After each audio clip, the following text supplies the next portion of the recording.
É isso aí.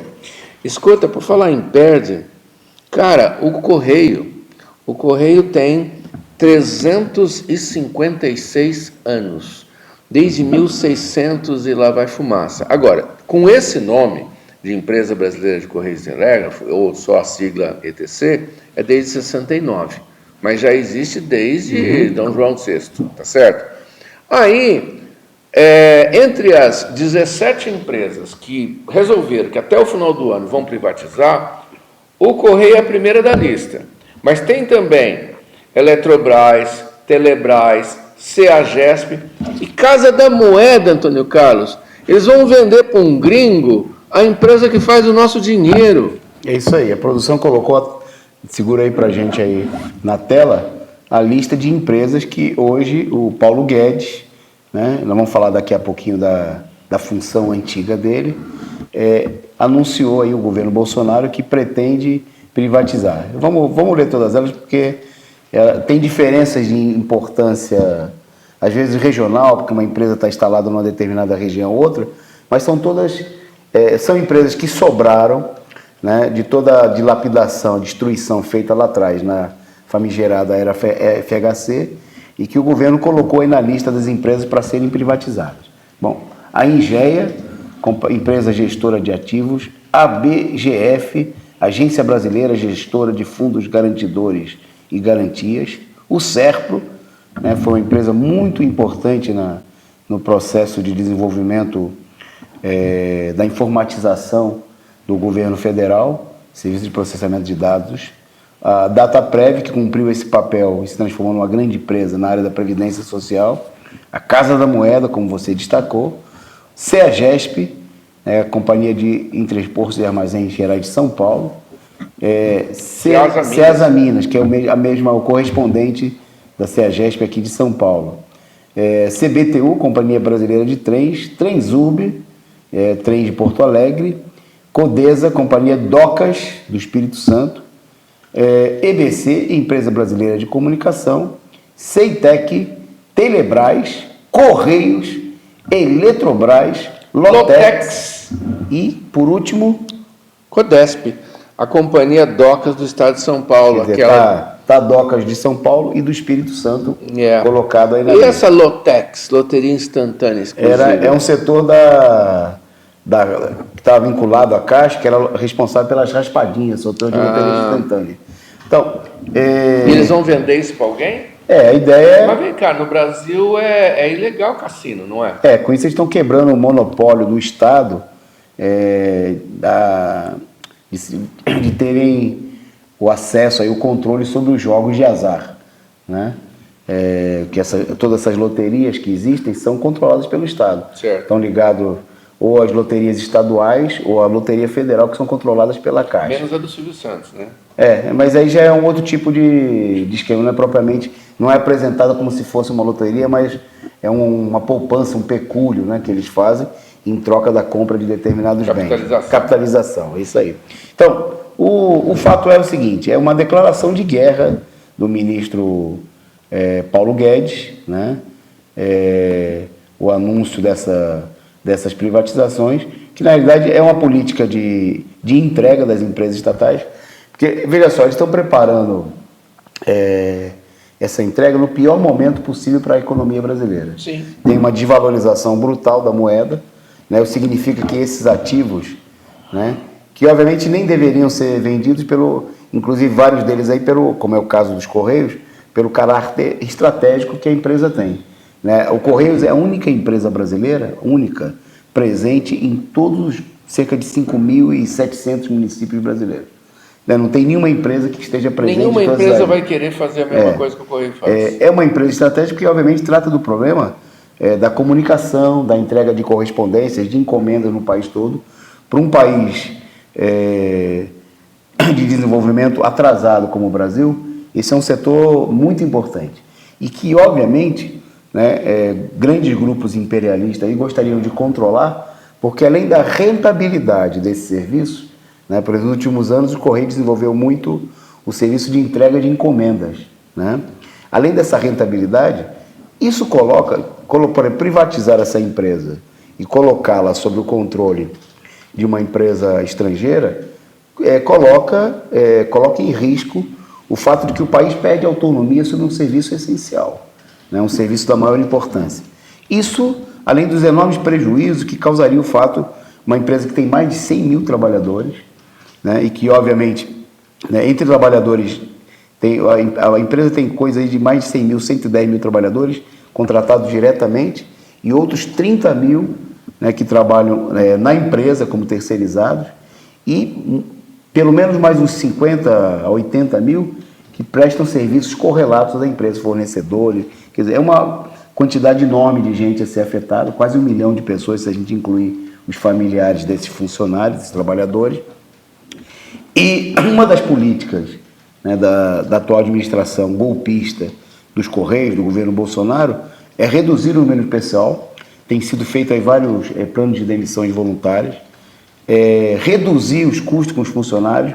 Por exemplo, eles vêm atacando aí já há vários anos, desde o golpe, intensificaram o ataque ao plano de saúde dos funcionários, que era uma conquista importante desses trabalhadores. Bom, e aqui nós temos que destacar o seguinte, que a única maneira de enfrentar essa política, seja nos Correios, seja nas demais empresas, é através de uma grande mobilização, né? Precisa superar a paralisia. A apatia. Você imagina essas 17 empresas aqui sendo privatizadas até o final do ano, como é que vai ser o Natal dessa gente? Vai ser uma desgraça. Esse monte de desempregado na rua, como é que o comércio vai se virar? E vai ser uma situação que vai afetar para a vida toda, né? A privatização é uma desgraça, é uma coisa que não tem volta, quer dizer, para voltar privatização e venda, que nem a Embraer foi. Tinha um amigo meu que falou assim, não, mas eles estão privatizando a Embraer só a parte de avião civil, de avião comercial, a parte militar não. Mentira, já levaram tudo. O 390 foi embora também, não vai ser nem montado em Gavião Peixoto mais. Quer dizer, é um patrimônio enorme, né? Porque tem que destacar o seguinte, é mentira, há toda uma campanha para mostrar que os Correios e essas outras empresas são deficitárias. Se elas fossem deficitárias, ninguém ia querer comprar. Deficitária é a Casa da Moeda, gente, que fabrica dinheiro. Que isso? É um negócio... O Brasil já teve, há muito tempo atrás, você ainda não era nascido, tá? O Brasil importava o dinheiro que a gente usava aqui, na época que era, sei lá, não era nem o Cruzeiro ainda. Vinha escrito assim, embaixo tem uma coleção de dinheiro antigo, está escrito Thomas de la Rue. O dinheiro era impresso na Suíça. A gente importava aquele dinheiro que era usado aqui. Aí fundaram a Casa da Moeda e aí passaram a imprimir o Cruzeiro Novo, Cruzado Novo, Real. Agora querem voltar para a estaca zero. É o regresso total do Brasil. É a perda total da soberania do país até para produzir o próprio dinheiro. Pelo amor de Deus. Vai ficar na mão de empresas privadas e provavelmente grupos internacionais. Bom, uma coisa importante é a seguinte, nós vimos aí, tem protestos da CUT, dos sindicatos, mas nós temos que passar a ação. Tímido ainda. Né? Tem que passar uma iniciativa, e não adianta limitar essa iniciativa. No dia que tem o leilão lá da privatização, o pessoal vai lá e faz um protesto. Tem que ter um processo de luta, né? No caso dos Correios, das empresas com maior capacidade de mobilização, tem que organizar a ocupação dessas empresas contra a privatização, né? E reforçar no interior. E fica evidente, assim, nessas empresas, a gente viu aí, muita gente fala, mas os Correios, teve trabalhador que apoiou, votou no Bolsonaro. Bom, primeiro isso aí é uma campanha sórdida, porque obviamente... devem ter se arrependido, gente, que nem o Lobão. Vamos entender claramente, sim, que isso aí foi uma minoria em todos os lugares, né? O Bolsonaro, ele é um presidente que foi eleito de maneira ilegítima, num processo fraudulento, que só 33% da população. Não é verdade que ele enganou todo mundo, porque ele não conseguiu enganar nem a metade dos brasileiros. Não, mas né? Esses do Correio aí que votaram nele foram uma parcela minoritária, né? Uma minoria da minoria da minoria. E, obviamente, que num processo de fraude, em que o principal candidato, o candidato que o povo queria votar, foi impedido de participar das eleições, o Lula, né? Então é necessário, nesse momento, passar por cima dessa política tímida, covarde, né, de certos setores do movimento sindical e organizar, né, um chamado à unificação, a mobilizar os setores das empresas estatais. Né? Aqui não está na lista, mas está na lista do governo, né? O governo está divulgando a conta-gotas, que é para tentar promover essa divisão. A Caixa Econômica Federal, O Banco do Brasil, e a Petrobras, que até o final do governo Bolsonaro, se ele chegar lá, se ele deixar que ele chegue, ele vai privatizar a Petrobras também. E eu ouvi dizer que o Paulo Guedes, o do namoro à distância aqui, ele quer também privatizar todas as nossas estradas, os nossos portos e aeroportos. Estrangeiros podem ser dono da estrada que eu vou visitar meus pais lá no interior. Exatamente. Eu estou lendo, por exemplo, aqui no site da CUT, divulgando aqui, ao criticar essa medida absurda, o lançamento de uma frente parlamentar e popular em defesa da soberania nacional em setembro. Bom, tudo bem, mas isso não vai barrar a privatização no mundo. Nunca houve nenhuma privatização barrada por nenhuma frente parlamentar, seja lá do que for. Assim como nenhuma frente parlamentar conseguiu conter nenhuma medida, né, de ataque aos trabalhadores, como a gente viu aí no caso da reforma da Previdência, reforma trabalhista, reforma do ensino médio, congelamento do gasto público. É necessário muito mais do que isso. É necessário uma mobilização, né, nas ruas, é necessário uma mobilização para enfrentar e derrotar as privatizações. Então é preciso superar a paralisia dos sindicalistas que não querem lutar, daquele pessoal que está chorando, porque é preciso deixar de lado aí o lencinho, né? É preciso deixar de lado esse negócio de ficar dando tapinha nas costas de deputado, né? Se o deputado quer se mobilizar contra a privatização, vamos chamar o deputado para ir para os locais de trabalho, né? Para ajudar a organizar a mobilização, para ajudar, para colocar aí a máquina que os deputados têm a seu serviço aí no Congresso Nacional, a serviço da mobilização para ocupar os Correios e impedir a privatização. Essa é a única maneira. Discursinho no Congresso Nacional não vai adiantar absolutamente nada. Na época do governo do FHC, eu era mais jovem que hoje, entendia bem menos que hoje.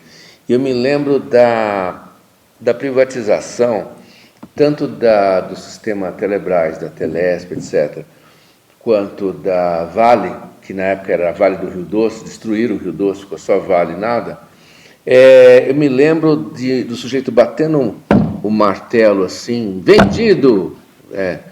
E um pessoal na época do PT, né, chutando o negócio, sabe? Literalmente chutando, metendo o pé lá no palco, na tribuna onde o camarada estava, assim, de revolta, né? Mas a coisa já estava feita, né? O sujeito, a venda estava, assim, a privatização tinha sido feita e tinha um sujeito ainda revoltado, dando um último pontapé na mesa. Não adianta dar o último pontapé na mesa, a gente tem que dar o pontapé antes da mesa, não é? Isso aí.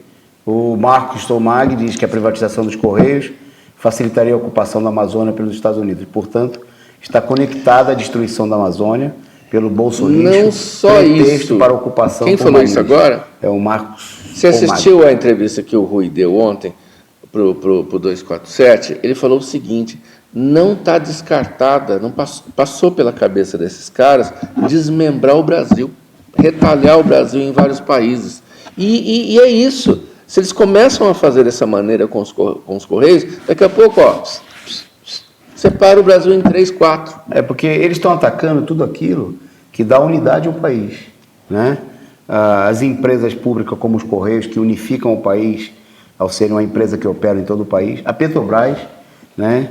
Não só a Petrobras, o petróleo brasileiro, que é uma tremenda riqueza nacional, que unifica o país, porque é uma riqueza do povo brasileiro. Eles atacam até o futebol brasileiro. Sim. Né? Que é para criar, tentar minar essa unidade que existe. E aquele negócio do Nordeste contra não sei o quê, movimento separatista do Sul para criar a Argentina do Norte, sei lá. A direita, ela é inimiga da unidade nacional, ela é inimiga do povo brasileiro. O negócio dela é ganhar dinheiro, né? Caos. De qualquer maneira, exatamente, se aproveitar. São os abutres, né, que procuram lucrar com a miséria e com a destruição do país. Então, é preciso... Essa situação das privatizações coloca muito claramente o problema de que é necessária uma ação coletiva, né, que essa luta só pode ser vitoriosa. Por isso, a questão fundamental da luta pelo fora Bolsonaro. Né? Não vai sobrar nada se a gente se dividir em lutas parciais. É preciso juntar o movimento necessário nas universidades contra a intervenção, a luta contra as privatizações, a luta contra a prisão do ex-presidente Lula, que é uma violação dos direitos democráticos do povo, e unificar isso numa luta que signifique a defesa da soberania nacional, dos direitos do povo brasileiro, que é a luta pelo fora Bolsonaro. Que estanque o golpe, porque não adianta nada a gente ficar baixando a temperatura, dando um comprimidinho para dor de cabeça, tem que atacar a doença. É isso aí.